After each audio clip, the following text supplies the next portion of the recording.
बिस्मिल्लाहिर्रहमानिर्रहीम। आज अल्लाह रब्बुल इज़्ज़त की एक और निशानी दिखानी है। लफ्ज़ रब और रब्बुल आलमीन का मतलब बताना है, और ये तो अल्लाह रब्बुल इज़्ज़त का पैगाम है, मैंने तो सिर्फ पहुँचाना है। और पैगाम है सूरह अंबिया से।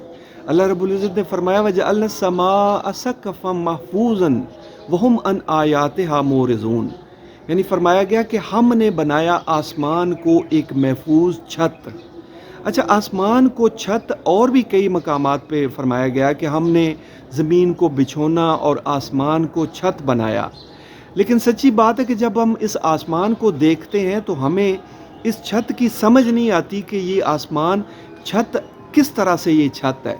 क्योंकि हम छत को समझते हैं जैसे घर की छत होती है या हमारी गाड़ी की छत होती है। उस छत को हम समझते हैं कि वो चीज़ जो हमें किसी बारिश से बचाए, धूप से बचाए, तूफ़ान से बचाए। लेकिन ये आसमान कैसी छत है कि ना हमें ये धूप से बचा रहा है, ना बारिश से बचा रहा है, ना किसी तूफ़ान से बचा रहा है। तो ये कैसी छत है? सच्ची बात है कि हमें तो इस छत की समझ नहीं आई, और सैकड़ों सालों से इंसान को इस छत की समझ नहीं आई। लेकिन नबी पाक सल्लल्लाहु अलैहि वसल्लम हमें बता के गए थे कि ये कुरान पाक ऐसा है कि एक ऐसी ज़िंदा किताब है कि क़यामत तक इसमें से नए नए मोजज़ात निकलेंगे। और इस छत का पता हमें पिछली सदी में चला कि ये छत जिसका ज़िक्र कुरान पाक में किया गया है उसे ओज़ोन लेयर कहते हैं।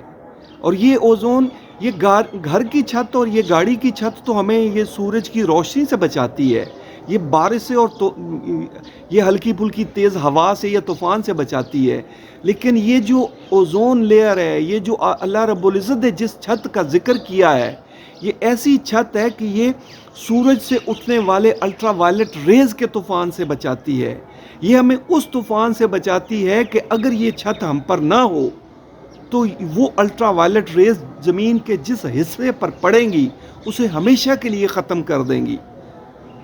तो कौन है जो ये छत बनाए हुए है, और कौन है जो हमें बता रहा है कि तुम्हारे ऊपर छत है? किसी को ये छत नज़र भी नहीं आ रही थी, और अल्लाह रब्बुल इज़्ज़त ने 1450 साल पहले इसका ज़िक्र कर दिया कि हमने तुम्हारे ऊपर छत बनाई और वो तुम्हें महफूज किए हुए है। और कौन है रब्बुल आलमीन जो इस छत को कायम किए हुए है? अल्लज़ी खलक़स सबअ समावातिन तबाका मा तरा फ़ी ख़ल्क़िर रहमान मिन तफ़ावुत फ़र्जिल बसर हल तरा मिन फ़ुतूर सुम्मा अर्जिल बसर कररतैन यनक़लिब अलैकल बसरु ख़ासिअन व हुवा हसीर।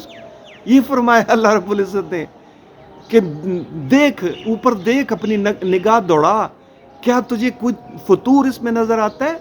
क्या तुम्हें इसमें कोई दरार नज़र आती है?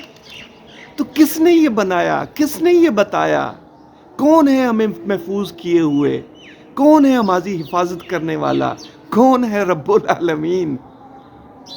ये इंसान ऐसा है कि उसको निशानियाँ चाहिए होती हैं, और निशानियाँ अल्लाह रब्बुल इज़्ज़त ने हर दौर में हर पैगंबर को दिखाई। और हमारे पैगंबर को, नबी पाक सल्लल्लाहु अलैहि वसल्लम को जो निशानियाँ दी गई हैं वो कुरान पाक है। और कुरान पाक ये निशानियाँ हर दौर के लोगों के लिए हैं, क़यामत तक के आने वाले लोगों के लिए भी ये निशानियाँ हैं। तो आसमान हमारे लिए छत है, और अल्लाह रब्बुल इज़्ज़त ही हमें बचाए हुए है, वही हमारी हिफाजत फरमाने वाला है। अगर ये छत हम पर ना हो तो दुनिया कायम ही नहीं रह सकती, हम और आप सब ख़त्म हो जाएंगे। तो अल्लाह ही रब्बुल आलमीन है। अल्लाह रब्बुल इज़्ज़त हमें इस बात को समझने की और इस बात पर ईमान लाने की कि जो तौफ़ीक़ अता फ़रमाए और इस पर ईमान नसीब फ़रमाए।